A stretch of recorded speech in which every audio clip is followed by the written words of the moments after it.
धीमहि धियो यो नः प्रचोदयात्। ओम शांति शांति शांति। कल हम सभी ने ब्रह्मयज्ञ के विषय में श्रवण किया था और ये जानने का प्रयास किया था कि ब्रह्मयज्ञ का हेतु क्या है, कारण क्या है, क्यों करना चाहिए और कैसे करना चाहिए। ये दो चीज़ें जाननी बहुत आवश्यक है। तीसरी एक और महत्वपूर्ण चीज़ हमने जानी थी कि कब करना चाहिए। तो कब करने का, ब्रह्म मुहूर्त में किया जाना चाहिए। ब्रह्म मुहूर्त अर्थात सूर्योदय से 2 घंटा पहले का समय। अब हमें अपना आत्मनिरीक्षण करना है कि हम में से कितने लोग जो हैं वो उस समय में उठ करके ब्रह्मयज्ञ करते हैं। क्योंकि अगर आपको मेधा बुद्धि, प्रज्ञा, ऋतंभरा आदि बुद्धियों को प्राप्त करना है तो ये करना पड़ेगा, इसके अलावा कोई रास्ता नहीं है। बाकी फिर अगर सामान्य चाहिए तो सामान्य में तो हम जैसे चाहें वैसे नियम बना सकते हैं, अपने आप बना सकते हैं, अपने आप पालन कर सकते हैं। लेकिन विशेष लाभ प्राप्त करने के लिए हमको नियमों पर चलना आवश्यक है। तो इसलिए ब्रह्म यज्ञ को ब्रह्म मुहूर्त में ही किया जाना चाहिए और उस समय में स्थिर चित्त से हमको परमात्मा का ध्यान करना चाहिए, धन्यवाद करना चाहिए और आत्मनिरीक्षण करना चाहिए। देखिए, एक शब्द है स्वाध्याय। हम सभी लोग जब यज्ञ की बात करते हैं तो स्वाध्याय की बात भी करते हैं। स्वाध्याय का अर्थ क्या है? स्वाध्याय के 3 अर्थ हैं मुख्य रूप से। पहला अर्थ है सीधा सीधा स्व माने अपना, अध्याय माने निरीक्षण करना, अध्ययन करना। अपने आप को हम रोज जांचें, है ना। स्वामी जी ने भी ये लिखा है कि प्रातःकाल जो रात्रि भर में हमारे मन में अगर कोई कुविचार आया है, कोई स्वप्न आदि में इस प्रकार का दोष आया है तो उसका निराकरण करें, उसके लिए हम प्रायश्चित करें। और दिन भर में हमसे जो कुछ भी हुआ है उसको संध्या काल की, सायंकाल की जो संध्या है उसमें बैठ करके हम उसका निरीक्षण करें, विचार करें और उस पर अगर हमसे गलती हुई है तो उसका प्रायश्चित करें। ये प्रत्येक व्यक्ति को करना ही चाहिए। तो ये स्वाध्याय का पहला अंग है। जो व्यक्ति ऐसा नहीं करेगा उसका हाल कैसा होता है कि जैसे ये जो मंदिर है, यहाँ मंदिर में लोग तो नए नए आते जाएं, सामान तो नया नया रखा जाता जाए, लेकिन यहाँ जो रोज़ धूल धक्कड़ इकट्ठा हो रहा है उसको साफ न किया जाए तो कैसा लगेगा 2-4 दिन बाद? ये आपका मन भी नहीं करेगा आने को यहाँ पर, है ना। इतनी गंदगी रहती है, वहाँ बैठ के क्या करेंगे, धूल पड़ी है, मिट्टी पड़ी है, मन गड़बड़ हो जाएगा। इसी प्रकार से स्वाध्याय क्या है? स्वस्य अध्याय। जब हम इसका अर्थ करते हैं तो ये हमारी झाड़ू लगाने का काम। पुराने समय में लोग कहा करते थे ना, मन मंदिर में गाफिला झाड़ू रोज लगाया कर। तो एक दिन छोड़ के झाड़ू नहीं है। झाड़ू कब लगनी है? रोज लगनी है। अपने विचारों पर रोज हमें चिंतन करना है, ध्यान करना है, मनन करना है। ये अगर नहीं किया हमने तो हम आगे नहीं बढ़ेंगे, उन्नति को प्राप्त नहीं करेंगे। एक कदम रोज चलना है, एक कदम चलो लेकिन रोज चलो। एक दुर्गुण को रोज त्यागो। हम प्रार्थना जब करते हैं तो क्या करते हैं? हे परमात्मा, हमारे दुर्गुण, दुर्व्यसन और दुखों को दूर कीजिए। तो दुर्गुणों को दूर करना परमात्मा का काम है, लेकिन प्रयास कौन करेगा? हमें करना होगा। तो एक एक दुर्गुण को एक एक हफ्ते का टारगेट दे दें कि एक हफ्ता मैं झूठ नहीं बोलूँगा, चाहे कुछ हो जाए। मैं एक हफ्ता क्या करूँगा? झूठ नहीं बोलूँगा। एक हफ्ता मैं किसी को गाली नहीं दूंगा, कड़वा वचन नहीं बोलूँगा। एक हफ्ता में भोजन केवल सात्विक अर्थात फल, दुग्ध आदि किसी प्रकार का भोजन करूँगा। मसालेदार, चटपटा, तेल वाला ऐसा नहीं खाऊंगा। तो ऐसे ऐसे एक एक दुर्गुण को दूर करते जाएं, एक एक सद्गुण को हम धारण करते जाएं तो हमारा कल्याण हो जाएगा। लंबा समय पड़ा है। बच्चा जब परीक्षा में बैठता है तो उस समय में उसको लगता है कि इतनी मोटी मोटी किताबें मैं कैसे एक साथ याद करूं। लेकिन वही बच्चा अगर कक्षा जब शुरू हुई थी जुलाई में या अप्रैल में, तभी से एक एक चैप्टर पढ़ना शुरू कर देता तो पुस्तक कितनी रह जाती? कुछ भी नहीं। एक हफ्ते में एक चैप्टर भी आप पढ़ो तो लगभग 40 हफ्ते पढ़ाई होती है अपने यहाँ, है ना, बाकी छुट्टियां होती हैं। केवल जो पढ़ाई के दिन हैं उन 40 हफ्तों में एक हफ्ते में एक चैप्टर एक सब्जेक्ट का, तो आपके पास अगर 5 सब्जेक्ट हैं या 6 सब्जेक्ट हैं तो भी 2 दिन की छुट्टी मिल गई आपको, है जी। 5 दिन में, एक हफ्ते में 5 दिन में एक एक सब्जेक्ट का एक एक चैप्टर आप कर लो। मैं नहीं समझता किसी भी किताब में 40 से ज़्यादा चैप्टर होते होंगे, किसी भी कक्षा में नहीं होते, बल्कि कुछ कक्षाओं में तो, छोटी कक्षाओं में तो 8-8, 10-10 चैप्टर में ही काम हो जाता है। तो क्या होगा, एक वर्ष जब पूरा होगा, आपकी शिक्षा जब परीक्षा तक पहुंचेगी तो उस समय में आप पूरी तरह से तैयार होंगे। और बोझ कितना पड़ा, एक चैप्टर याद करना था एक हफ्ते। लेकिन वही बच्चा क्या करता है, अरे अभी तो परीक्षा दूर है, अभी तो परीक्षा दूर है, अभी तो परीक्षा दूर है, टालता जाता है और अंत में फिर जब परीक्षा आ जाती है तब परेशान होता है। इसी तरह से हम भी जीवन के समय को टालते चले, ये तो आगे कर लेंगे, ये तो आगे कर लेंगे, अभी तो गलतियां करने का समय है। अभी तो एक नई और थ्योरी निकली है कि युवावस्था क्या है, गलतियों का करने का समय है। गाना है ना, चल गलती बेहिसाब करें, हैं, बेहिसाब गलतियां करनी है हमको, हमें हिसाब ही नहीं रखना है। क्यों करना है, क्योंकि हमने ये समझा ही नहीं कि हमारे जीवन का जितना मूल्यवान समय ये है उतना ही मूल्यवान समय आगे भी रहेगा, और इतना ही मूल्यवान था जो पीछे चला गया। लेकिन जितना समय हम व्यतीत कर देंगे वो समय दोबारा कभी लौट करके हमारे पास नहीं आने वाला है, और अगर हमने समय को व्यर्थ कर दिया तो हमारा जीवन भी व्यर्थ हो सकता है, क्योंकि हमें पता नहीं ना आगे कितना और आने वाला है। अभी जो है वो हमारे हाथ में, आगे क्या आएगा, कितना आएगा, कब तक आएगा, वो हमको कुछ पता नहीं। तो हमको ये समझाया जा रहा है कि हम अध्याय करें, अपना अध्ययन करें, स्वस्य अध्याय स्वाध्याय। दूसरा ये बताया जाता है कि हमारे जो ऋषियों ने, जिन्होंने अपने जीवन के अनुभवों को हमें दिया सूत्र रूप में, ज्ञान के रूप में, शास्त्रों के रूप में, उसको हम अपने जीवन में अपनाएं। तो उससे क्या होगा, एक तरफ हमने अपने दुर्गुण दूर किए, लेकिन सद्गुणों को अब हम धारण करने की प्रक्रिया में जुड़ गए। तो जैसे जैसे हम उन शास्त्रों का अध्ययन करते जाएंगे, वैसे वैसे हमारे अंदर क्या होना चाहिए, हमारे कर्मों की दिशा कैसी होनी चाहिए, हमारे विचारों की दिशा कैसी होनी चाहिए, हमारे शब्दों की दिशा कैसी होनी चाहिए, इसका ज्ञान हमको होता चला जाए। तो स्वाध्याय का एक और अर्थ क्या है, सद्ग्रंथों का अध्ययन करना। और तीसरा स्वाध्याय का अर्थ है ब्रह्म यज्ञ करना। ब्रह्म यज्ञ को भी क्या कहा गया है, स्वाध्याय कहा गया है। इसमें भी क्या करते हैं हम, कि जिस परमात्मा ने हमको सब कुछ दिया उसको हम धन्यवाद करते हैं। तो ये स्वाध्याय करना अगर हम चाहते हैं तो इन तीनों कार्यों को हमें अपने जीवन में अपनाना पड़ेगा, तब हमारा स्वाध्याय पूरा होगा।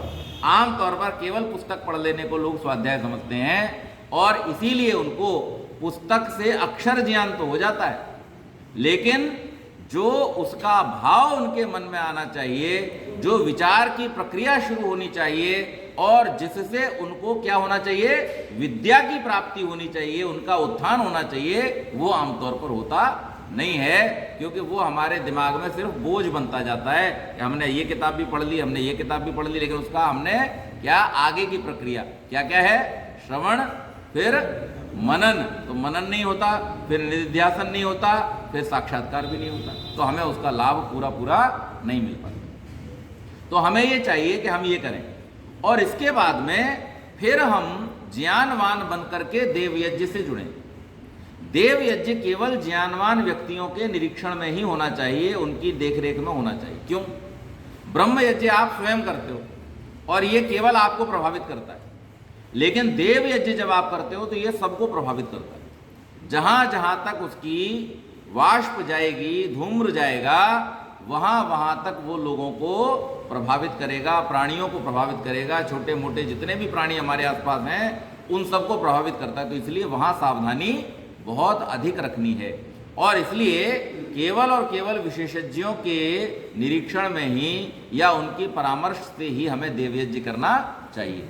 तो उसमें क्या है, मुख्य रूप से मैंने पहले दिन भी आपको संकेत किया था, उसी बात को आगे बढ़ाएंगे कि जैसे ब्रह्म यज्ञ में हमारी देव पूजा, तो देव कौन था, ईश्वर। संगतिकरण किसका था, हमारी शरीर, इंद्रियां, अंतःकरण और प्राण का। और दान किसका था? अपने दोषों को हमने त्यागना था और सद्गुणों को धारण करना था, यानी वृत्तियों का त्याग करना था। यहां पर देव यज्ञ में क्या है कि देव कौन है? हमारे जितने जड़ देवता हैं, है ना, जितने भी जड़ देवता हैं और चेतन देवता भी, क्योंकि देव यज्ञ से आप चेतन देवताओं को भी प्रभावित कर रहे हैं। आपके जो माता पिता हैं या आपके जो पशुधन हैं या ये वृक्ष वनस्पतियां हैं, इन सबको भी आप प्रभावित करते हैं जब आप आहुति डालते हैं। तो वो क्या है? ये जितने पशु पक्षी हैं ये सब क्या है? चेतन है। हमारे माता पिता गुरुजन आचार्य आदि कौन है? चेतन है। तो ये चेतन देवताओं के लिए भी है और जड़ देवताओं के लिए भी होता है। अब अग्निहोत्र ईश्वर के लिए नहीं होता, अग्निहोत्र ईश्वर के लिए नहीं होता, इसलिए अग्निहोत्र के समय आपको ध्यान करने की आवश्यकता नहीं। अग्निहोत्र को आंखें बंद करके नहीं करना है, अग्निहोत्र को आंखें खोल के करना है, सावधानी पूर्वक करना है कि उसमें कहीं गड़बड़ ना हो जाए। तो आंखें खोलने का क्रम कहां से शुरू होता है? आंखें खोलने का क्रम शुरू होता है जब हम उसकी सामग्री एकत्र करते हैं। अग्निहोत्र करने के लिए इसके कई नाम है, होम कहते हैं, हवन कहते हैं, अग्निहोत्र कहते हैं, देवयज्ञ कहते हैं, बहुत सारे नाम है इसके। तो इसको करने के लिए सबसे पहले हम क्या करते हैं? साकल्य जुटाते हैं, सामान जुटाते हैं। तो सामान कैसा होना चाहिए? समिधाएं कैसी हों? शुद्ध हों, साफ सुथरी, और उनमें कीट आदि लगा हुआ न हो। ये सावधानी हमको बरतनी चाहिए। और जब हम चढ़ा रहे हैं उस समय में भी हमको एक दूसरे से थोड़ा सा समिधाओं को ठोक लेना चाहिए, क्योंकि हमने तो साफ करके रखी थी एक दिन पहले, 2 दिन पहले, लेकिन अब घूमते फिरते छोटे मोटे आ गए वहां पे, तो उनकी आहुति लग जाएगी, उन विचारों का प्राणांत हो जाएगा। इसलिए थोड़ा सा उनको एक दूसरे से ठोक लें ताकि उन पर अगर कुछ हो भी तो वो भी गिर जाए।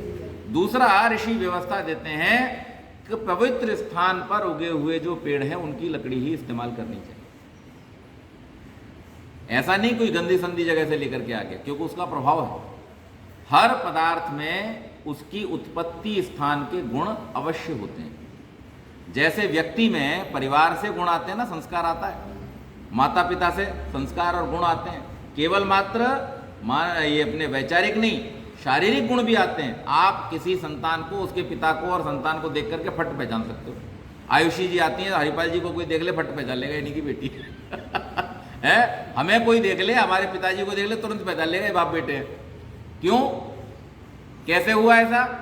तो ये आता है, ये गुण आते हैं, या तो माता या पिता, उन दोनों का गुण निश्चित रूप से शारीरिक रूप से भी आएगा, क्योंकि हमारी जीनिक प्रक्रिया चल रही है, और जो हमारे विचार हैं, जो हमारे मन की वृत्तियां हैं, वो भी संतान में जाएंगी, क्योंकि वो भी शरीर का हिस्सा है। शरीर का हिस्सा है नहीं? मन किसका हिस्सा है? शरीर का। सूक्ष्म शरीर है, लेकिन है तो शरीर ही। बना कैसे? प्रकृति से। तो जो प्राकृतिक गुण हैं वो निश्चित रूप से आगे बढ़ेंगे।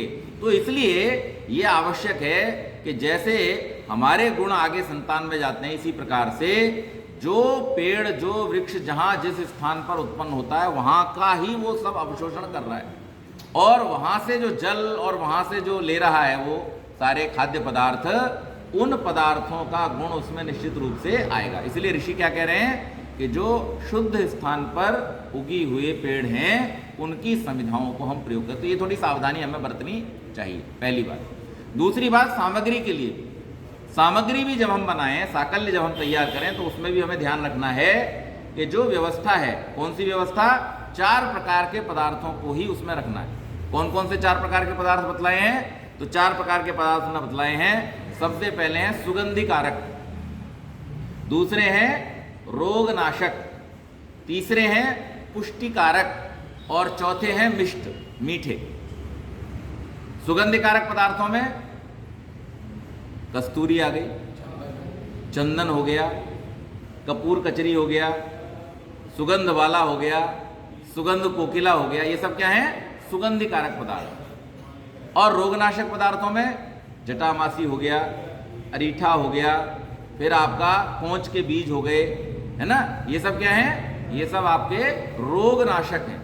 जायफल हो गया, जावित्री हो गया, ये सब पड़ता है उसमें, सामग्री में ये सब पड़ता है। और लवंग आदि सुगंधि कारक पदार्थ हैं। तो ये सारे पदार्थ उसमें होने चाहिए। तीसरे हैं पुष्टि कारक। तो पुष्टिकारक पदार्थों में हमारी जो मेवाएं हैं, ये सब क्या हैं? पुष्टिकारक हैं, तो मेवाएं डालनी चाहिए सामग्री में। और चौथे कौन से हैं? मिष्ट पदार्थ। तो मिष्ट पदार्थों में किशमिश है, छुहारा है, ये सब कैसे हैं? मीठे पदार्थ। हम चीनी से बचें।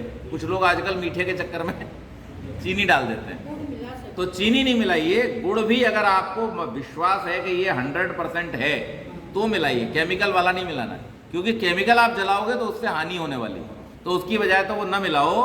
किशमिश डालो, छुहारा डालो, और ज़्यादा बढ़िया मीठे पदार्थ हैं ये, उनको डालिए, है ना।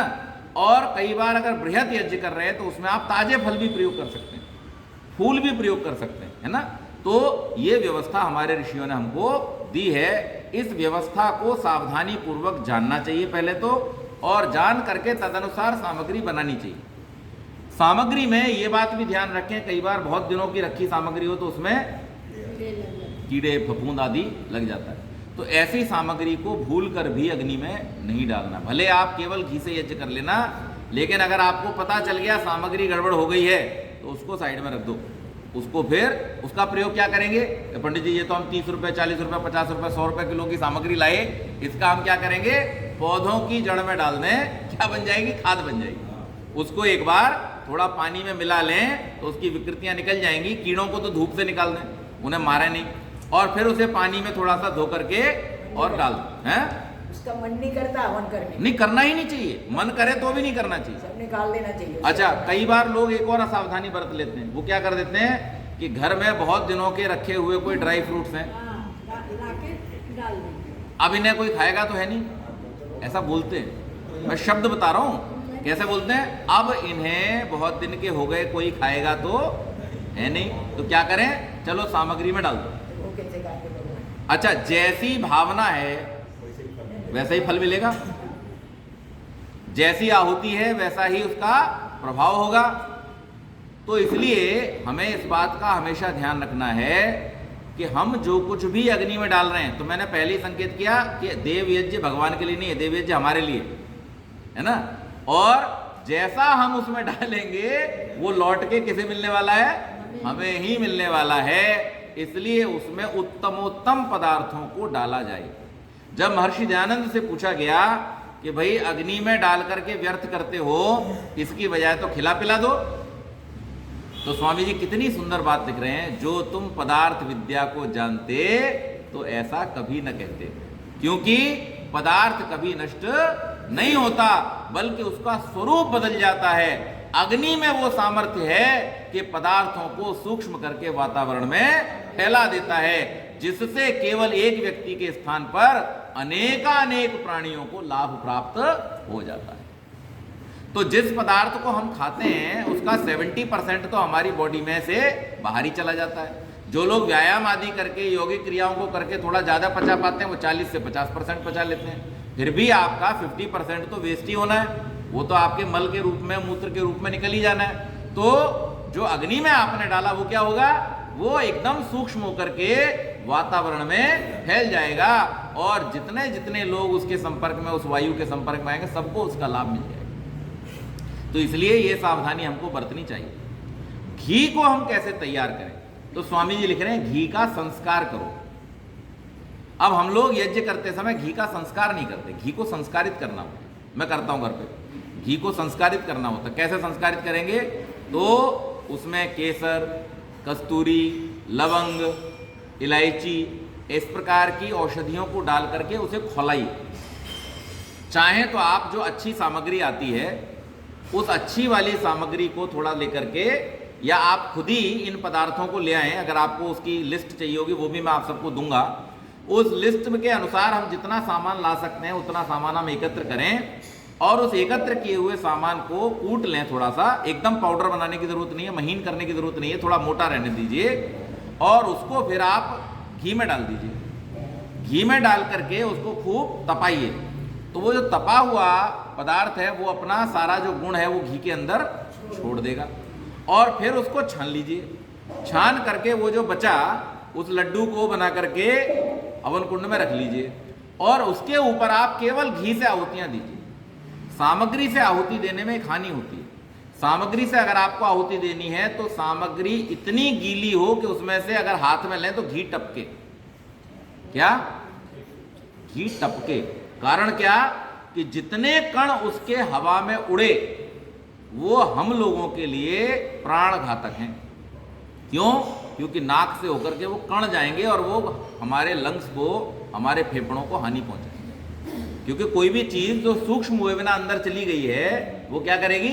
हानिकारक हो जाएगी। इसलिए क्या करना चाहिए? पहले तो अगर जो मैं बता रहा हूं उस विधि से करें तो सर्वोत्तम लाभ है। लेकिन फिर भी कभी किसी को लगता है कि नहीं आया, हमने तो चलाया ही नहीं कुछ भी, तो हमारा यज्ञ कहाँ पूरा है, हमने तो अपने हाथ से आहुति दी नहीं।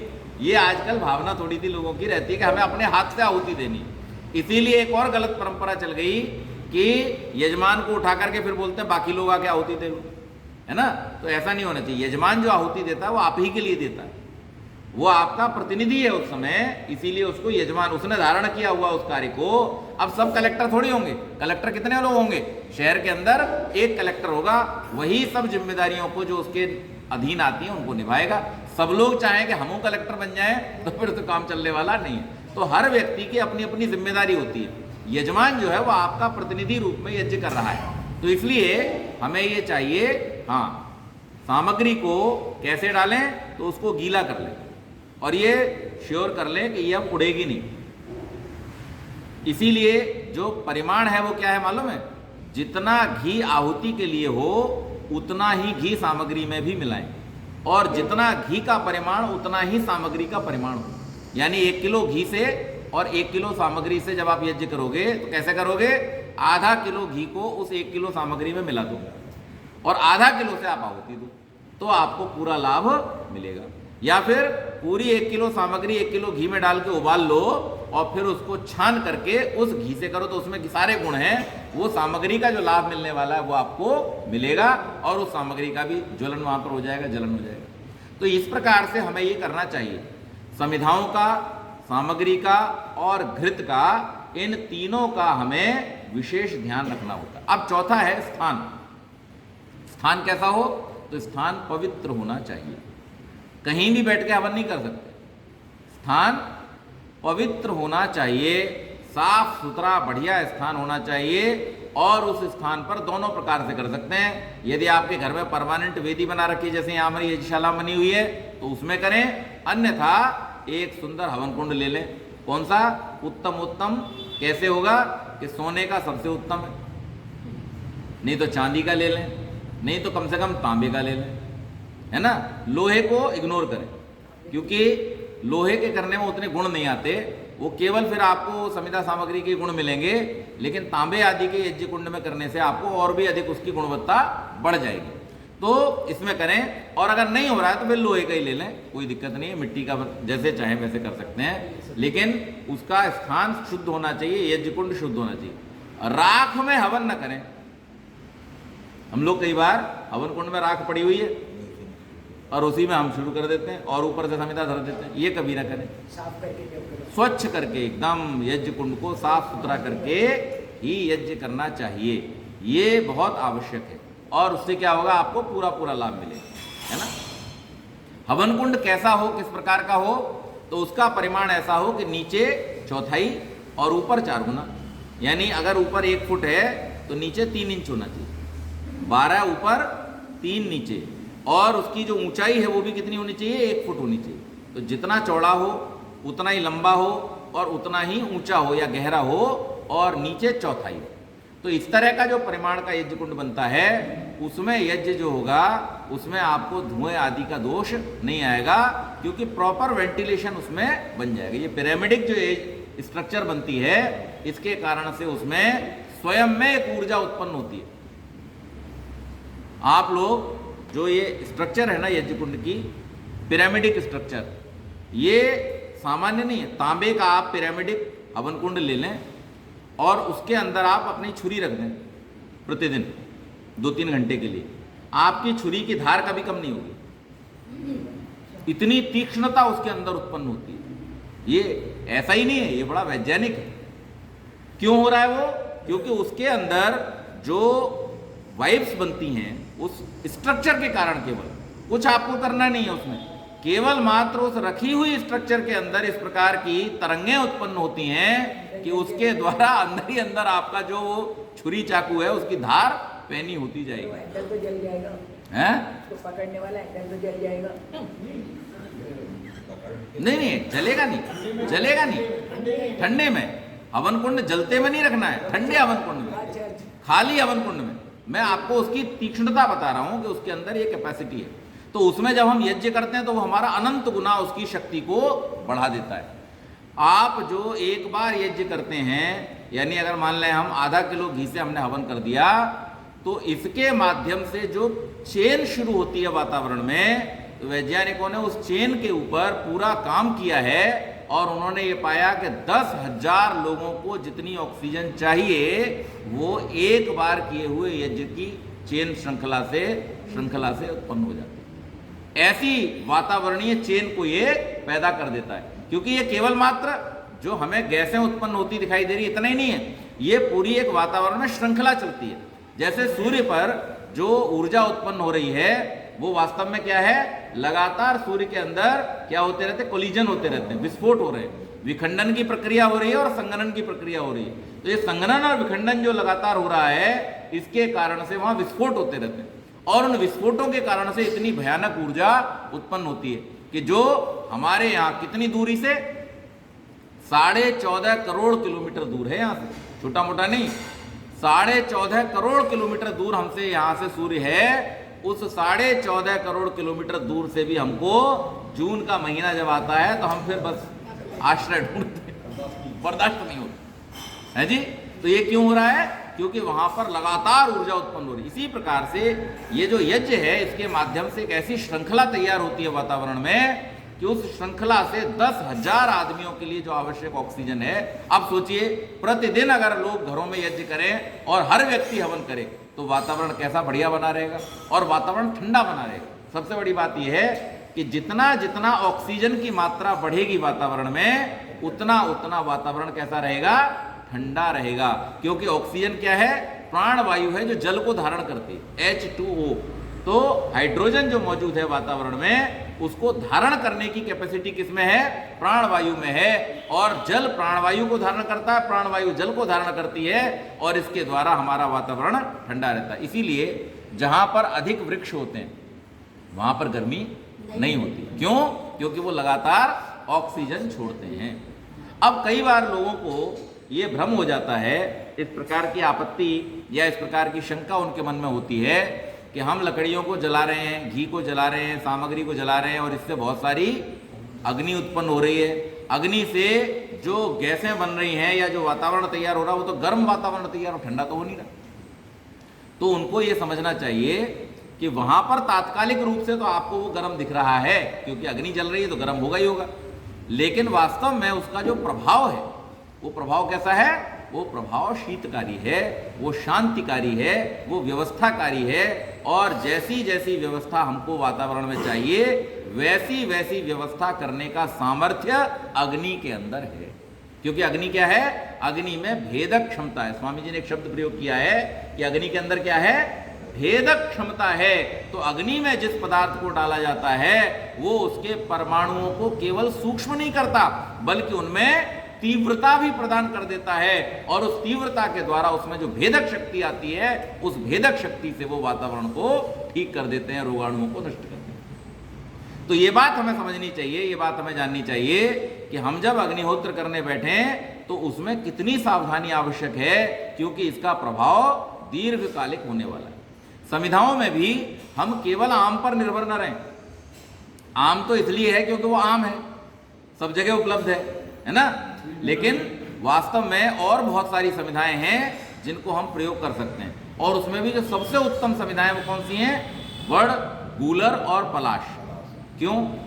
ये संविधा बहुत हल्की होती है तो इसकी राख कितनी बनेगी, जरा सी, धुआं होगा नहीं। अब हमारे यहाँ एक ऐसी भ्रांति फैला दी गई लोगों के बीच में, क्या भ्रांति फैला दी गई है कि हमें ये जो पीपल है, वड़ है, गूलर है, इसको काटना नहीं चाहिए, इसकी संविधा को जलाना नहीं चाहिए, है ना। आप किसी लकड़ी काटने वाले को बोल दो कि जा पीपल का पेड़ काट दे, हमारे घर के पास में उग गया है, नहीं काटेगा। नहीं काटेगा। क्यों नहीं काटता? क्योंकि उसके मन में अंधविश्वास डाल दिया गया, जानबूझ करके डाला गया। आप देखो लोगों ने कैसे भयानक षड्यंत्र किए हैं। महर्षि वेदव्यास ने महाभारत लिखा और महाभारत में महर्षि वेदव्यास ने स्वयं यह घोषणा की है कि जो कुछ इसमें है वही सब जगह है और जो इसमें नहीं है वो कहीं और भी नहीं मिलेगा। कितनी बड़ी घोषणा है।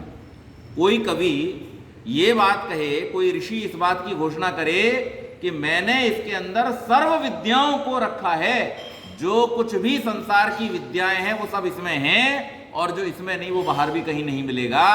इतनी बड़ी घोषणा जिस ग्रंथ के विषय में की गई और जिसको पढ़ने वालों ने क्या कहा, भारतम पंचमो वेद, ये तो समझ लो साक्षात पांचवा वेद है। उसके लिए एक भ्रांति फैला दी गई कि महाभारत अगर घर में रखोगे तो लड़ाई झगड़ा हो जाएगा। है कि नहीं ये भ्रांति? इसीलिए आज आप देख लो, पढ़े लिखे आदमी के घर में आपको महाभारत नहीं मिलेगा। रामायण तो मिल जाएगी, लेकिन महाभारत कहीं ना कहीं डर है मन के अंदर। अच्छा, महाभारत नहीं रखा तो झगड़े नहीं हो रहे फिर घरों में?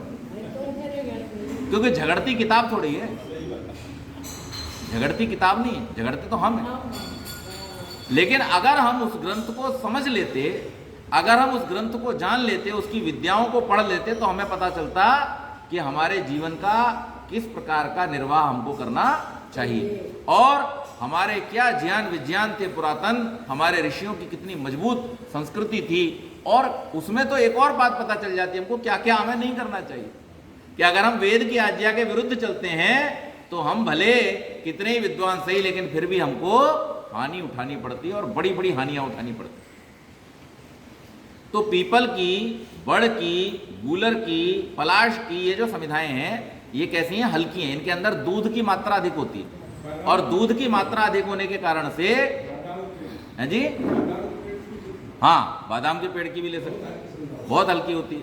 तो ये जितनी भी दूध वाली समिधाएं हैं, इनका फायदा क्या है कि ये थोड़े दिन भी आपने रखी, गीली भी इस्तेमाल करेंगे तो भी ये बढ़िया जलेगी, तो भी अच्छी जलेगी। और थोड़े दिन जो आपने रखा लिया, सुखा लिया इसको, तो सूखने से क्या होगा कि इसका दूध सूख जाता है और दूध सूख के मतलब उसका जो जलीय भाग है वो उड़ जाता है और ये एकदम हल्की हो जाती है। और उस हल्की सी समिधा को जब आप प्रयोग करेंगे अग्नि में तो राख बहुत नाम मात्र को होगी और अग्नि भी बढ़िया प्रज्वलित होगी। तो हमें ये बात भी ध्यान रखनी चाहिए कि हम उत्तमोत्तम समिधाओं का प्रयोग करें और उसमें हम एक जगह पर अपने आप को केवल बांध न लें, हम और जो भी अच्छी जहां से मिल सकती है उन समिधाओं का हम प्रयोग करें। तो इनकी उपलब्धता है, खूब है उपलब्ध। अरे बड़ पीपल गूलर की कमी कहाँ है? उनकी कमी नहीं है। हाँ। जो सप्लायर है, हाँ, सप्लाई मिल जाए। देखिए अभी हमने 2 जगह हम जहाँ रहते समाज में वहाँ हमने शुरू करवाया।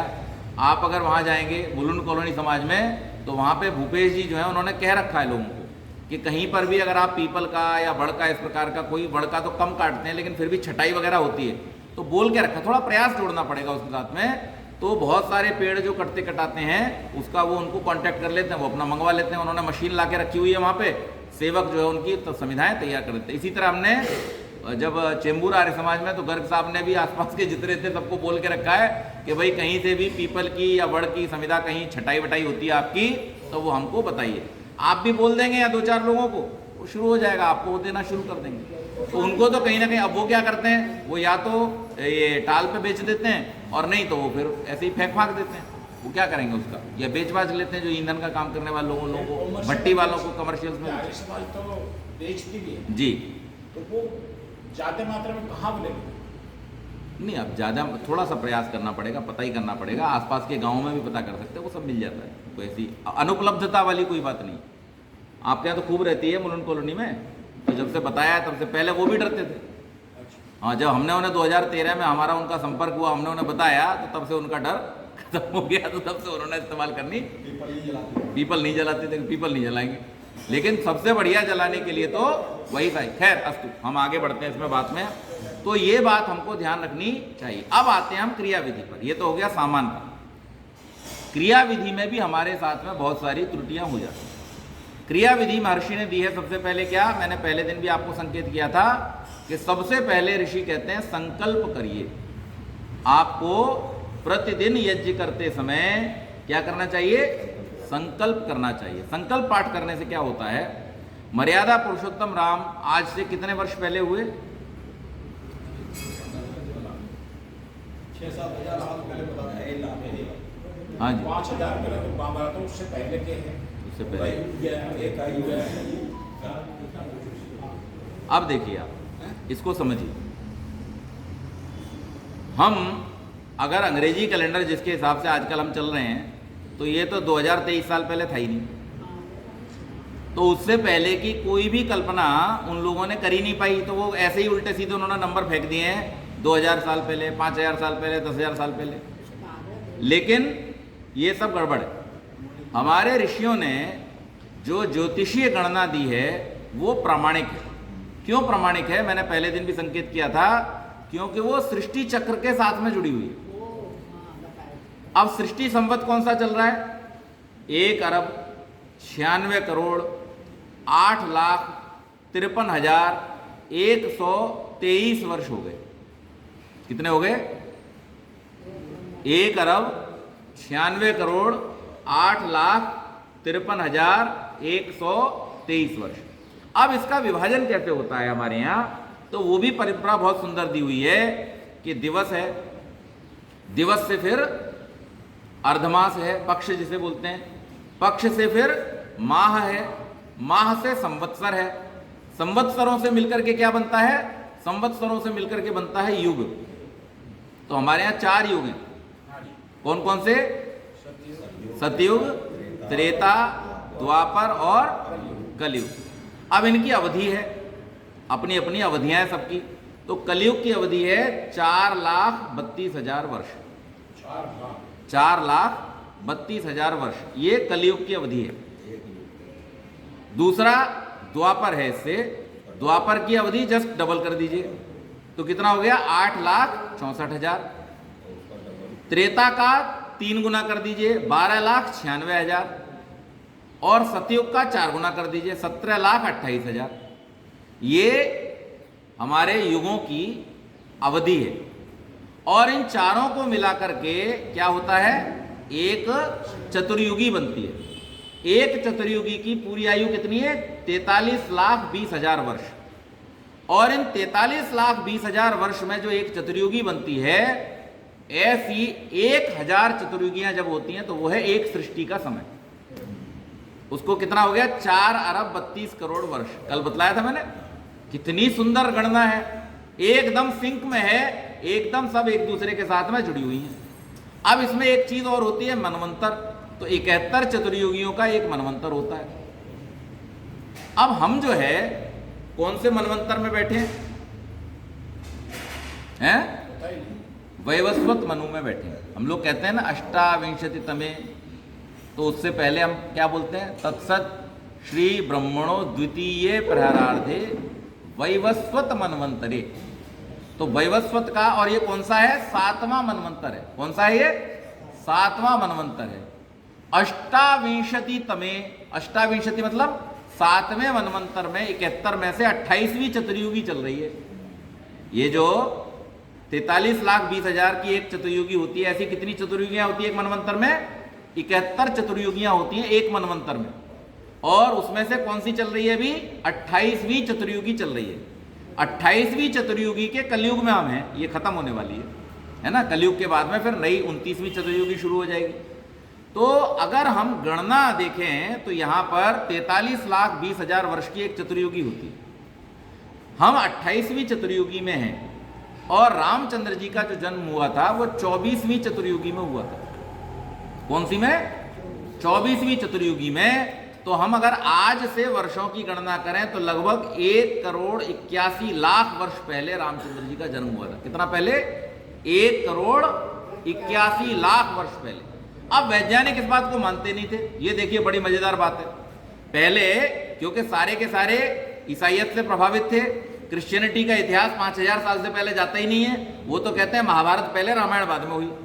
लेकिन उनको प्रमाणित कैसे किया? तो अब वैज्ञानिक जब इस पर अनुसंधान कर रहे हैं और हमारे आचार्यों ने जब उनको बताना शुरू किया, बोले भाई देखो ये बात अप्रामाणिक नहीं है, ये 1,81,00,000 वर्ष सिद्ध होते हैं। कैसे सिद्ध होते हैं? बोले आपने जो जंतु विज्ञान का आकलन किया है, उस जंतु विज्ञान में आपने बतलाया है कि आज से लगभग 1.5 करोड़ साल पहले धरती पर 4 दांत वाले हाथी होते थे। बोलो हाँ कि ना? तो उन्होंने कहा हाँ जी होते थे। बोले देखो रामायण में लिखा हुआ है कि रामचंद्र जी जिस समय आए उस समय 4 दांत वाले हाथियों ने उनका स्वागत किया। बोलो 1,81,00,000 साल पुरानी बात सही है या नहीं है? तो इस बात को उन्होंने स्वीकार किया। तो ये सारे के सारे प्रमाण जो है वो वैज्ञानिक है, इसमें कहीं भी किसी प्रकार का कोई ऐसा दोष नहीं है कि हम ये कहें कि भाई हमने तो कल्पना कर ली। कल्पना नहीं है, ये वैज्ञानिक तथ्यों से प्रमाणित होने वाली बात है। हाँ, ये बात जरूर है कि वैज्ञानिकों की अपनी क्षमता कितनी है, कितनी चीजों को प्रमाणित कर पा रहे हैं, कितनों को नहीं कर पा रहे। लेकिन जितना जितना वो प्रमाणित करते जा रहे हैं, उनको यही पता चल रहा है कि जो हमारे रामायण महाभारत आदि ऐतिहासिक ग्रंथों में लिखा है वो एज इट इज सही है। तो जब 1.5 करोड़ साल पहले तुम्हारे 4 दांत वाले हाथी लुप्त हो गए हैं जी, तो इसका मतलब 1.5 करोड़ साल तो हो ही गए, प्रमाणित हो गया। अब हमारी गणना को पकड़ लो तो उसके हिसाब से सीधा सीधा 1,81,00,000 वर्ष, 1,81,00,000 वर्ष हो जाता। अस्तु, तो ये जो संकल्प हम करते हैं तो इसमें हम क्या करते हैं? तिथि बोलते हैं, नक्षत्र बोलते हैं, ऋतु बोलते हैं। अब मान लीजिए आज से 1000 साल बाद आज लिखी हुई किसी बात का, किसी घटना का किसी को प्रमाणन करना होगा, तो कैसे करेगा? तो वहां पर वो देखेगा कि घटना के होने से पहले क्या लिखा हुआ है, वार, तिथि, नक्षत्र, है ना, संवत्सर, ये सब लिखा हुआ है। तो ये कब हुआ होगा? तो जैसे ही आप उसे प्रमाणित करोगे ज्योतिष के आधार पर, फट से आपको पता चल जाएगा कि हाँ ये घटना सच्ची है कि झूठी। इसलिए हमें अपने प्रत्येक कार्य का ये जो संकल्प हम लेते हैं उसका हमें ध्यान रखना चाहिए। हमारा जन्म किस तिथि में हुआ है, कौन से संवत्सर में हुआ है, इन सब बातों को भी हमको ध्यान में रखना चाहिए। तो ये बात हम सारी ध्यान में रखें। हर संवत्सर का अपना अपना नाम भी है, वो भी मैं सब आपको विश्लेषण दूंगा, तो उसे आप धीरे धीरे याद कर सकते हैं ना। वो ऐसे बताने का विषय नहीं है, वो आपको रख करके लिख करके रखना पड़ेगा, धीरे धीरे याद करना पड़ेगा। तो ये हम संकल्प से अपने यज्ञ को शुरू करें, ये जरूरी है। ये केवल मात्र एक प्रक्रिया नहीं है, ये जरूरत है। और उसके बाद में दूसरा क्या है? आचमन।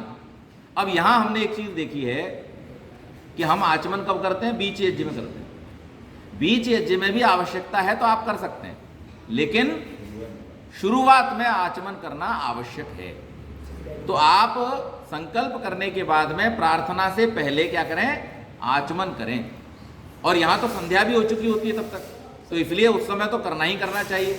आचमन करेंगे तो उससे आपके कफादि दोष भी दूर होते हैं, साथ में आपने जो संध्या के मंत्र बोले हैं तो उसमें गला जो थका है उसको भी थोड़ा सा, लेकिन आचमन का प्रमाण है भर के पानी नहीं पीना।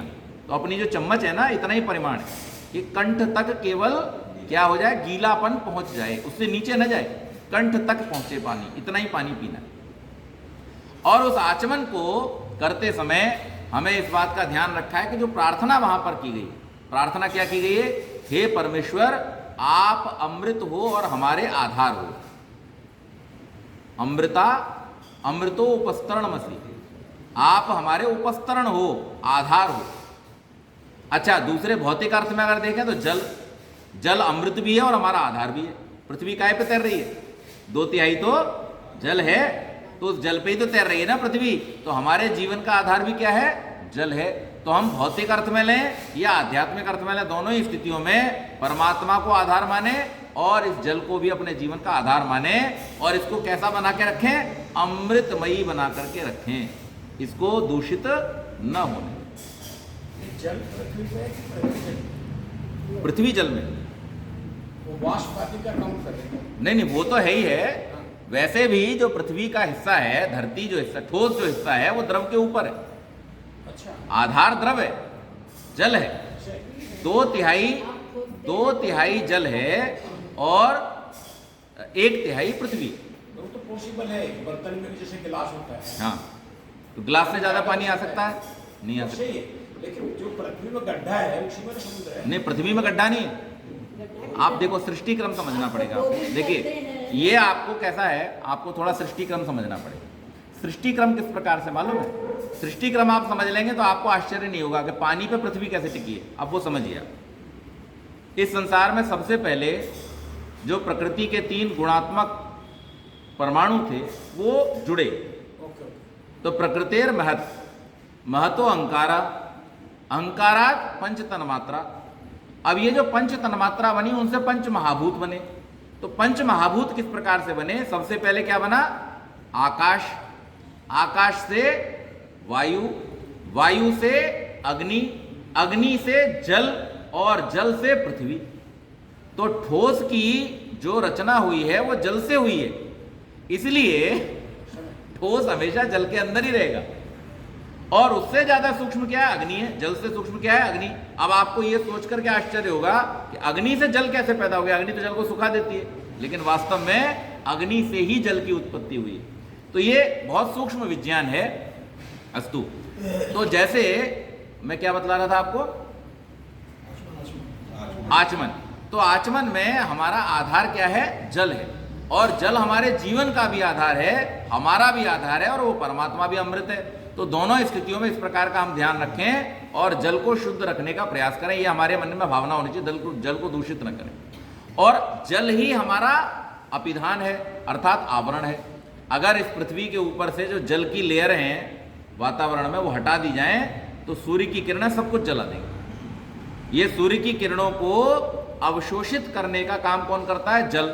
और उससे भी ज्यादा अवशोषित कौन करता है? जिससे हम बच के भागते हैं। कौन? Carbon dioxide. कार्बन डाइऑक्साइड इतनी उपयोगी गैस है कि अगर आज इस धरती से कार्बन डाइऑक्साइड खत्म हो जाए तो यहां सब कुछ जम जाएगा। क्यों? आप सबने एक शब्द सुना होगा, एक चीज सुनी होगी जिसका नाम है ग्रीन हाउस इफेक्ट। क्या होता है green house effect? Green house effect का मतलब है कि सूर्य की किरणें जब पृथ्वी से टकराती हैं तो परावर्तित होती हैं। अब परावर्तित होकर के सारी ऊर्जा अगर चली जाए बाहर तो पृथ्वी पर जो कुछ है सब जम जाएगा। तो उस ऊर्जा को यहीं पर रोक लेती है कौन? Carbon dioxide. इसीलिए कार्बन डाइऑक्साइड उसको शोषित करके कैसी हो जाती है? गर्म हो जाती है। तो इस पूरे वातावरण में हमारे जो गर्मी है ना, वो कार्बन डाइऑक्साइड के कारण है। अगर कार्बन डाइऑक्साइड अपनी नियत मात्रा में रहे और उसका जो कंजम्पशन करने वाले हैं पेड़ पौधे, उनको हम सही मात्रा में उगाते रहें तो कार्बन डाइऑक्साइड हमारे लिए ऑक्सीजन से भी ज्यादा उपयोगी गैस है। हम कार्बन डाइऑक्साइड से डरे नहीं, बहुत उपयोगी गैस है। तो इस प्रकार से ये जो जल है हमारे वातावरण में, तो कार्बन में भी 2 परमाणु किसके हैं? ऑक्सीजन के। CO2 है ना, तो ऑक्सीजन वहां भी है और ऑक्सीजन जल में भी है।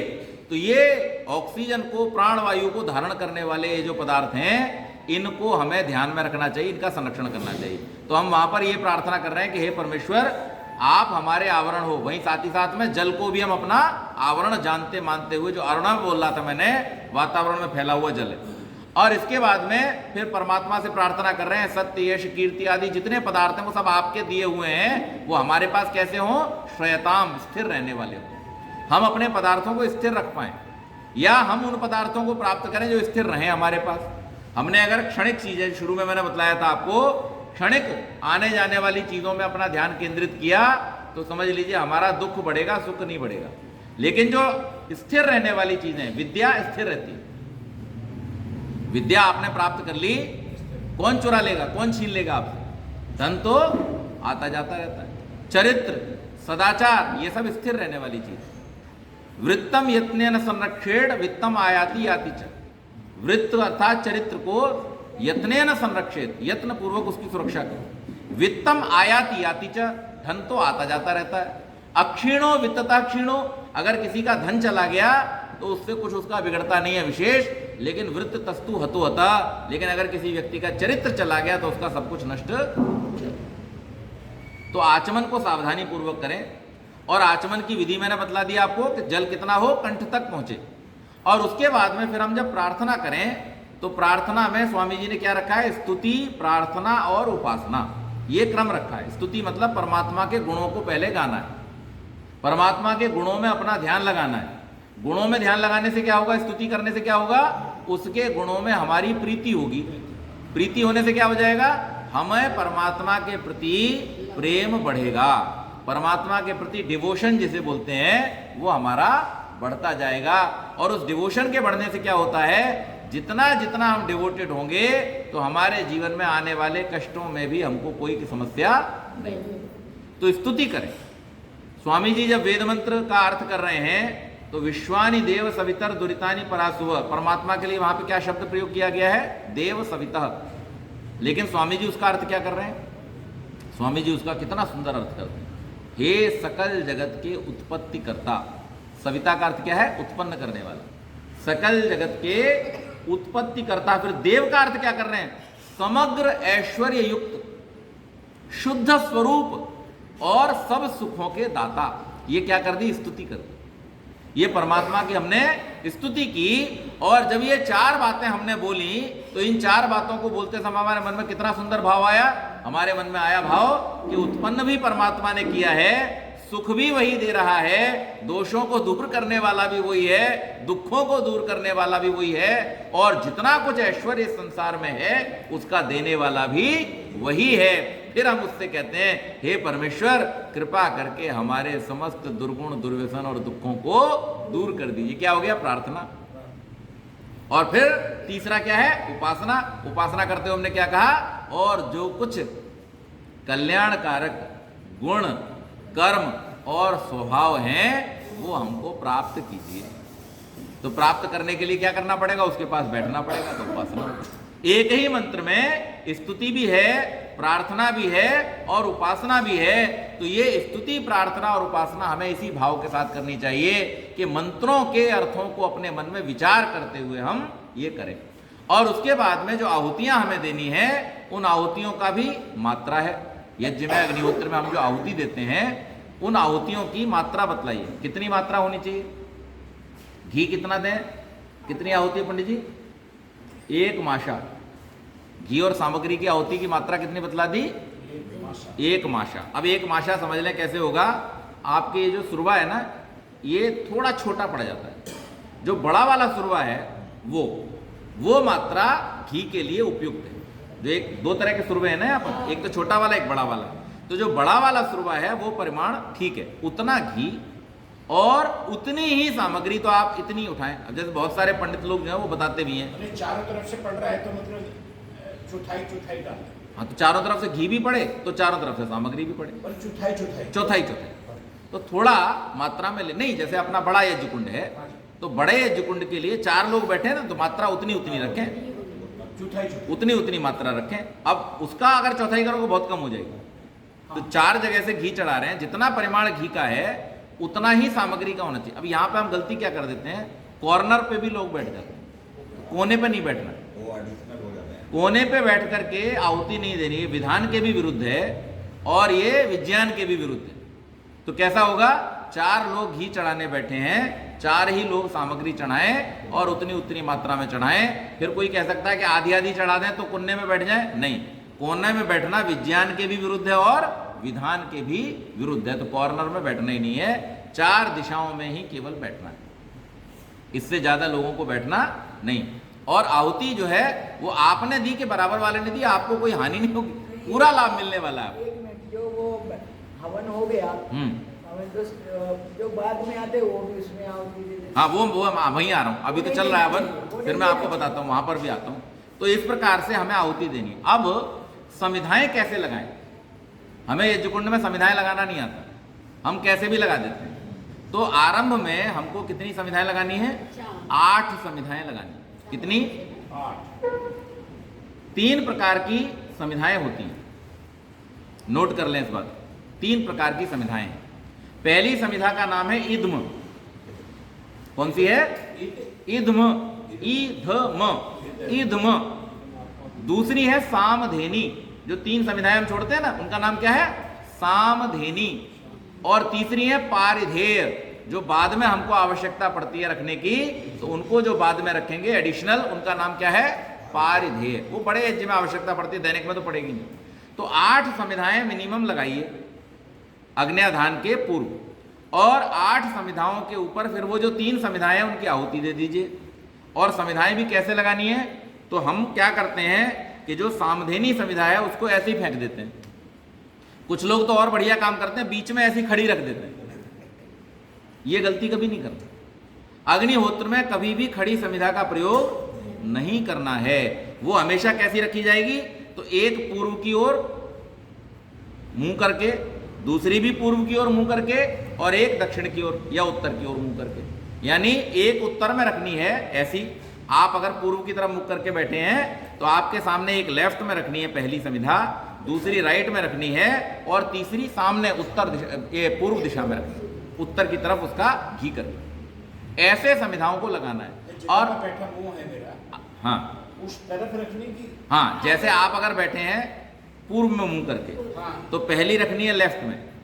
हम जैसे अग्नि में घी की आहुति देते हैं ना, लास्ट वाली हाँ, लास्ट वाली ऐसे कहाँ?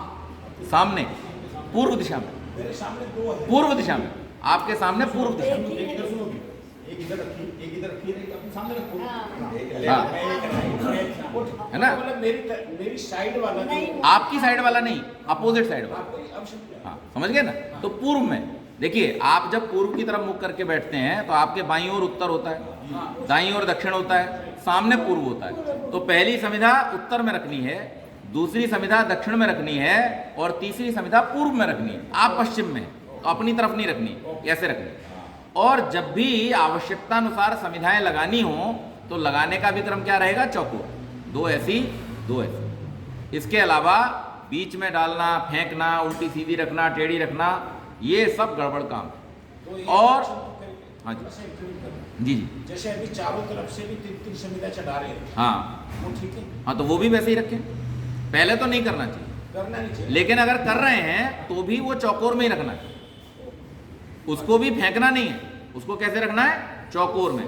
तो जैसे अब आपका पूर्व वाला मैंने बतला दिया। अब जैसे कोई उत्तर में मुख करके बैठा है, तो उत्तर में मुख करके बैठा है तो वहां पर भी क्या ध्यान रखें, पहले बाईं ओर, दूसरी दाईं ओर, तीसरी सामने की। तो जैसे 4 लोग बैठे हैं तो 3 3 3 3 12 हो गए, तो भी आपका ऊपर का हिसाब किताब कैसा रहेगा, लेवल में रहेगा, है ना? नंबर हो गया। हाँ लेकिन संविधाएं जो साइज होता है, हाँ, अब संविधाओं का साइज भी बता देता हूँ आपको।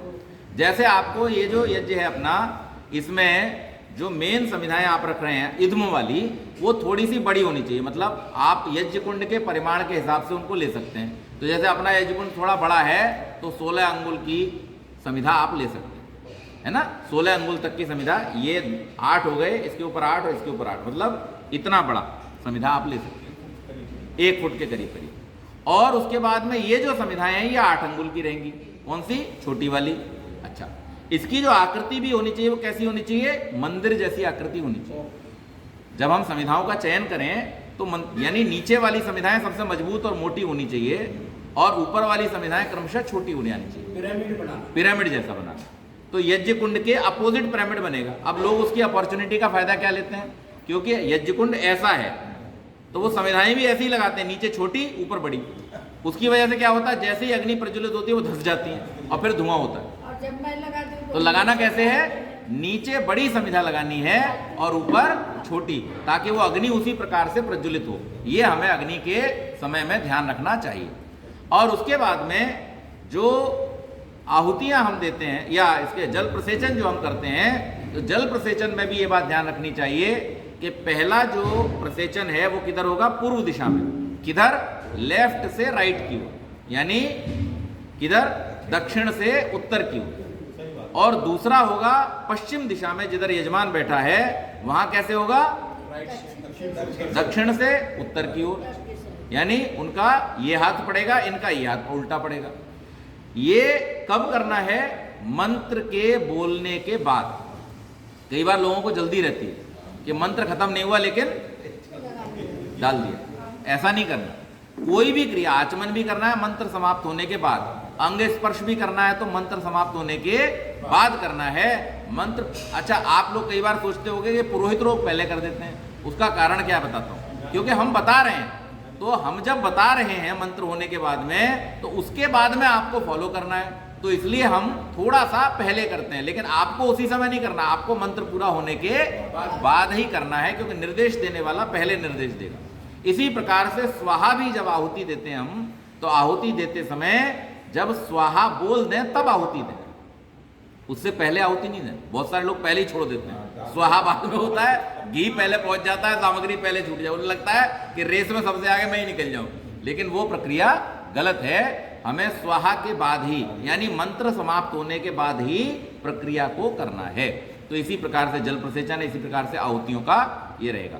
अच्छा, इसमें एक बात और ध्यान रखने वाली है कि हमें जो परिमाण है उसको नियमित रखें, जो आहुति है उसको नियमित रखें और जल्दबाजी न करें।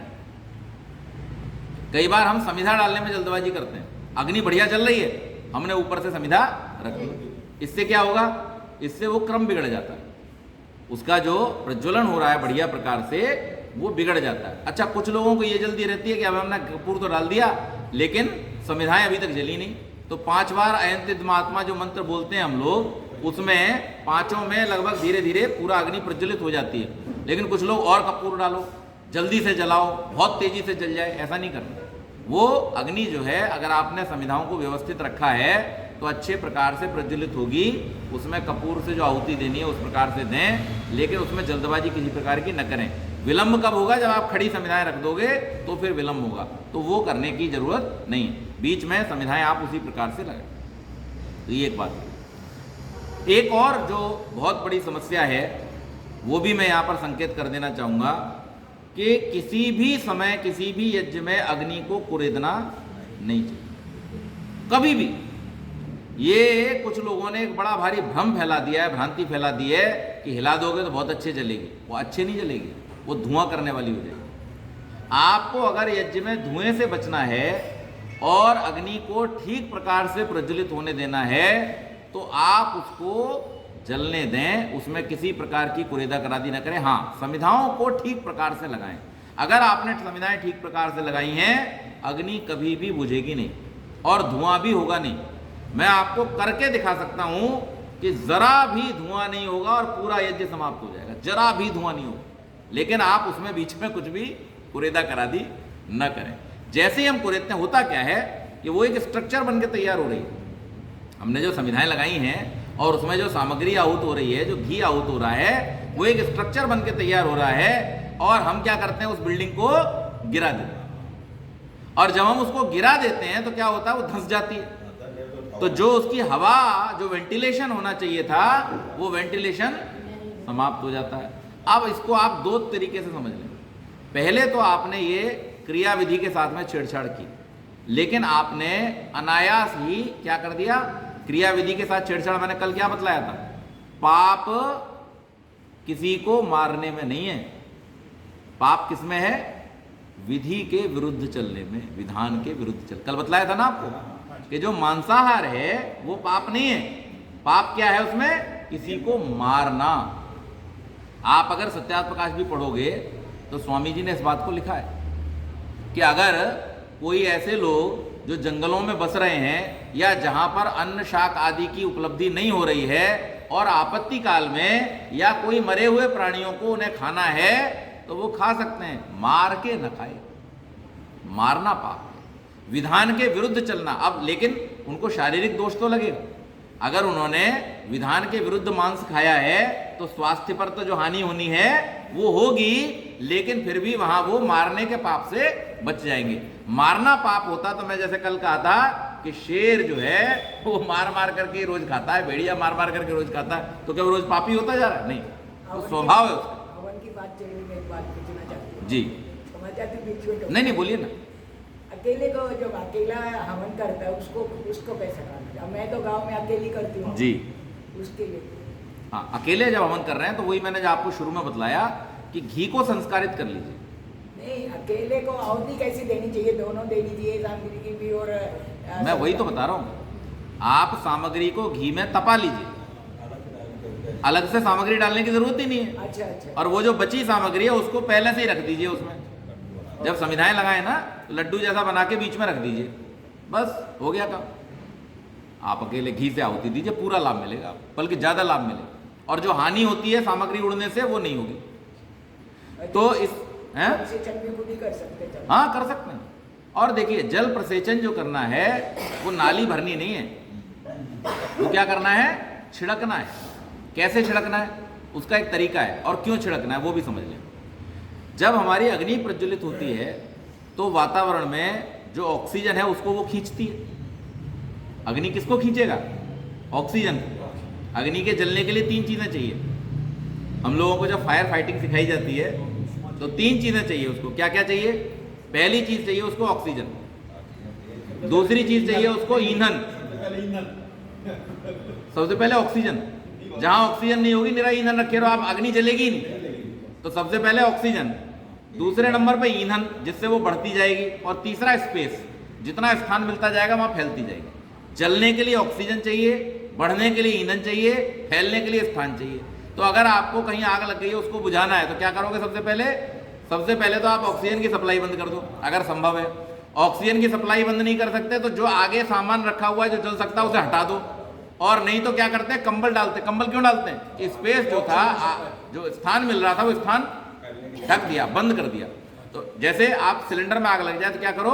एक बकेट लो और ऐसे उसके ऊपर रख दो, अपने आप बुझ जाएगी, स्थान नहीं मिलेगा। तो इसलिए जब अग्नि यज्ञ कुंड में प्रज्वलित होती है तो क्या करती है? ऑक्सीजन को खींचती है, क्योंकि अग्नि में ऑक्सीजन ही प्रमुख है, वही उसको जला रही है। और जब वो ऑक्सीजन खींचती है तो कहां से खींचेगी? वो कहां से खींचेगी? वातावरण से खींचेगी, आसपास के। तो आपने अगर नाली में जल भरा दिया, जो आसपास की नाली है उसमें आपका जल है और आपने छिड़का हुआ है, तो उससे क्या होगा? उससे वो जो छोटी छोटी बूंदें हैं उनसे वो उठा लेगी उस जल को, वाष्पीकृत हो रहा है ना वो। अगर आपने भर दिया है तो वाष्पीकरण धीरे धीरे होगा। भरने वाला प्रावधान कैसे होता है वो आपको बता देता हूं। यज्ञ कुंड जो हम बनाते हैं, हमने उल्टा बनाना शुरू कर दिया।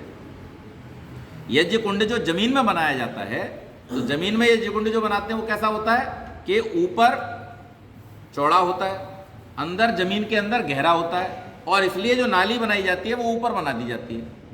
लेकिन अब हमने क्या किया? यज्ञ कुंड को जमीन से ऊपर बनाया है, उल्टा। अब हमने बाहर निकाल लिया ना यज्ञ कुंड को, लेकिन नाली फिर भी हमारी जमीन पे ही है, तो उतनी दूर से कैसे खींचेगी अग्नि? तो यज्ञ कुंड जहां खत्म हो रहा है, उसकी जो परिधि है वहां पर नाली होनी चाहिए।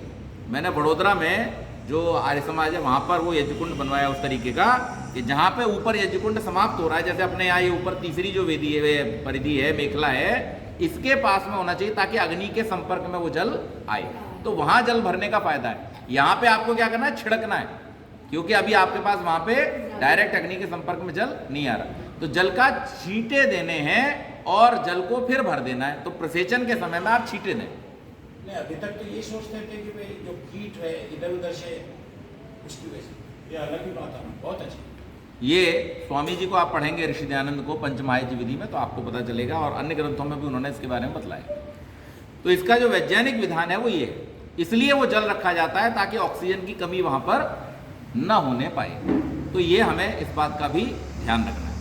और कलश आदि रखने का दोनों पर्पज है। एक मांगलिक पर्पज भी है कि हम उसको शुभ मान करके वहां पर रखें, लेकिन उसमें शुभता क्या है? वो वास्तव में शुभता ये है कि कभी अगर मान लो अग्नि के साथ आप काम कर रहे हो ना, कुछ अगर गड़बड़ हो जाए इधर उधर, तो आप तुरंत उस जल से उसको बुझा सकें। तो ये हमें ध्यान रखना चाहिए। तो इस प्रकार से ये जो हमारे यज्ञ का विधान है, दैनिक यज्ञ का, इस विधान को हमें हमेशा ठीक प्रकार से पूरी श्रद्धा पूर्वक करना चाहिए। इसको कभी भी मैकेनिकल ना बनने दें। फिर घर में यदि करेंगे तो कैसे छिड़काव हो? वो तो फिर नहीं, जमीन भी गया ना, तो हाँ। आप कह रहे हैं लेवल पे ऊपर होनी चाहिए। वैसी मेखला बनवाइए, यज्ञ कुंड में वैसा प्रावधान कीजिए, मेखला कीजिए। तो यदि अस्थायी इस तरह का जो नहीं, उसमें भी आप प्रावधान कर सकते। जैसे आप अभी हवन कुंड कर रहे हैं, थाली में रखा है आपने, अब बहुत ऊंचा स्टैंड कर लिया तो उसका कोई लाभ होने वाला है नहीं। लेकिन अगर थाली में कुंड रखा है तो थाली में ही जल भर दीजिए आप, तो वो वाष्प खींचता रहे, वो गर्म होता जाएगा, वाष्प खींचता जाएगा। आपने अभी जो बोला कि भाई जो हवन कुंड ऊपर नाली होती है ना, हाँ, हवन कुंड का जो ऊपर का हिस्सा है वहां पर अग्नि की वो जल के लिए नाली होनी चाहिए। हाँ, वहां पर नली होनी चाहिए। तो पॉसिबल ही नहीं ना, जो हमारे रेडीमेड जो है ये कॉपर का जो बनवा रहे हैं। अभी देखिए वो गलत बना रहे हैं, ये अलग बात है। हम सही बताएंगे तो वो बन जाएगा। अब मैं आपको अभी फोटो दिखाऊंगा कैसा होना चाहिए, उसका मैं आपको चित्र दिखाऊंगा, है ना। तो उस तरीके का इसमें कुछ नहीं करना है। ये हमारी जो मेखला है ना, इस मेखला के लिए ही एक कवर बन जाता है ऐसा चार तरफ नाली जैसा, उसी में जल आ जाए तो वो अपने आप खींचे। वो इतना ताप वहां पर उत्पन्न होता है कि वो जल को वाष्पीकृत कर ले, है ना। वो सब संभव है। घर में जो करना है वो पानी डाल देते हैं उसमें। हाँ, पानी छिड़क थाली में रखिए कुंड को, और पानी तो उतना आप खींच लेगा। ठीक है। अच्छा, दूसरे बहुत बड़ा यज्ञ नहीं कर रहे हैं तो वहां ऑक्सीजन की ऐसी भारी कमी भी नहीं होगी। करेक्ट। ये कहाँ कमी होगी? बड़े यज्ञ में। छोटे यज्ञ में इतनी ऑक्सीजन की कमी नहीं होगी कि आपको दिक्कत हो, लेकिन बड़े यज्ञों में निश्चित रूप से जब बहुत बृहद यज्ञ किए जाते हैं, यहाँ का भी होता है, छोटा नहीं होता, इससे बहुत अच्छी अग्नि पैदा होती है। तो इसमें हमें इस बात का ध्यान रखना चाहिए कि अगर पॉसिबल है तो हम उसको इस तरीके से करें, नहीं तो जल को छिड़क दें, है ना, पूरी मेखला के ऊपर जल को छिड़क दें उसके समय में, स्टेप्स पड़े हुए उन पर भी। हाँ उनके ऊपर छिड़क दें, तो उससे वो वाष्पीकृत हो करके हमको लाभ पहुँचाए। तो ये सामान्य रूप से हमें ये सावधानियाँ अपने देव यज्ञ के समय में रखनी चाहिए कि जिनसे हमारा जो देव यज्ञ करने का प्रयोजन है वो प्रयोजन सिद्ध हो सके और हमें उसका पूरा पूरा लाभ मिल सके। देव यज्ञ संसार का सर्वश्रेष्ठ कर्म कहा जाता है। यज्ञो वही श्रेष्ठतम कर्म जो बात कही गई है, तो वहां पर मुख्य किसके लिए है? देव यज्ञ के लिए, क्योंकि ये बात कहाँ कही गई है? शतपथ ब्राह्मण में। और शतपथ ब्राह्मण जो है वो किसका ब्राह्मण है? यजुर्वेद का ब्राह्मण है। यजुर्वेद कर्मकांड प्रधान है, तो वहां पर जो बात कही गई है वो कर्मकांड के विषय में कही गई है कि ये यज्ञ जो है, अग्निहोत्र जो है, वो सर्वश्रेष्ठ कर्म है। क्यों? क्योंकि ये हमारे तीनों प्रकार के दुखों को दूर करने की क्षमता रखता है। बस ये बात कह करके मैं समाप्त करूं, थोड़ा समय हो गया, 5 मिनट अधिक। तीनों प्रकार के दुखों को अगर हमें दूर, या कल करें इसको, 3 प्रकार के जो हमारे दुख हैं उनको दूर करने की क्षमता देव यज्ञ के अंदर है। हमारे 3 प्रकार के दुख किन कारणों से हैं? मैंने एक बार संकेत भी किया था आपको। तीनों प्रकार के दुख एक वातावरण के कारण से, एक विचार के कारण से और एक व्यवहार के कारण। हमारे विचारों में प्रदूषण है, हम दुखी हैं। हमारे व्यवहार में प्रदूषण है, हम दुखी हैं। और हमारे वातावरण में प्रदूषण है, हम दुखी हैं। वातावरणीय प्रदूषण से शारीरिक रोग होते हैं, वैचारिक प्रदूषण से मानसिक रोग होते हैं और व्यवहारिक प्रदूषण से सामाजिक रोग होते हैं। यही हमारे दुखों का कारण है। ये यज्ञ अकेला जो है, अग्निहोत्र अकेला जो है, वो हमारे तीनों प्रकार के रोगों को दूर करने की क्षमता रखता है। कैसे? कि जब हम आहुति देते हैं अच्छे पदार्थों की तो हमारा वातावरणीय प्रदूषण दूर हो जाता है। जब हम मंत्र पढ़ते हैं तो हमारे विचार पवित्र होते हैं और हमारा वैचारिक प्रदूषण दूर होता है, हमारे विचारों की शुद्धि होती है। और जब हम वहां पर बैठ करके प्रार्थना स्तुति करते हैं तो ईश्वर से जब हम प्रार्थना करते हैं अपने जीवन में सद्गुणों की, और जब ईश्वर को पिता मान करके हम सबको उसी की संतान अर्थात अपना परिवार मानते हैं, तो हमारा सामाजिक व्यवहार भी ठीक हो जाता है। वहां पे फिर कोई छोटा बड़ा, ऊंच नीच, ये कम मैं ज्यादा, अहंकार आदि के समस्त भाव नष्ट होते हैं। तो हमारा जो सामाजिक व्यवहार बिगड़ा हुआ है वो सामाजिक प्रदूषण भी दूर हो जाता है। तो तीनों प्रकार की उन्नति का एक अकेला छोटा सा साधन जिसे हम प्रतिदिन आधा घंटा देकर के कर सकते हैं, ये हमें अवश्य करना चाहिए। इससे बड़ी और कोई औषधि हो नहीं सकती। ना हमें दवा की जरूरत है, ना हमें और किसी प्रकार की चीजों की जरूरत है। केवल मात्र एक को अगर हम साध लें तो जैसे कवि ने कहा, एक ही साधे सब सधे, सब साधे सब जाए। तो हम एक को साधें तो हमारा निश्चित रूप से पूरा कल्याण। ऋषियों ने करोड़ों वर्ष की हमारी जो सभ्यता है, उस सभ्यता को, संस्कृति को इस एक यज्ञ के द्वारा संभाला हुआ था। विश्वामित्र रामचंद्र जी को यज्ञ की रक्षा के लिए ही लेकर के गए। क्यों? क्योंकि यज्ञ अगर हमने ठीक कर लिया, अग्निहोत्र को अगर हमने व्यवस्थित कर लिया, तो निश्चित मान लीजिए हमारे बाकी सारे व्यवहार स्वयं ही सिद्ध हो जाएंगे। तो ये बहुत बड़ा विज्ञान है, ये बहुत बड़ा हमारे लिए एक टूल दिया है हमारे ऋषियों ने, इसको हमें अपने जीवन में धारण करना चाहिए। तो देव यज्ञ अत्यंत महत्वपूर्ण है, ये हमारे अलावा दूसरों को भी प्रभावित करता है, इसलिए हम और अधिक सावधानी इसमें बरतें और जो विधि विधान है उस पूर्वक ही हम इसको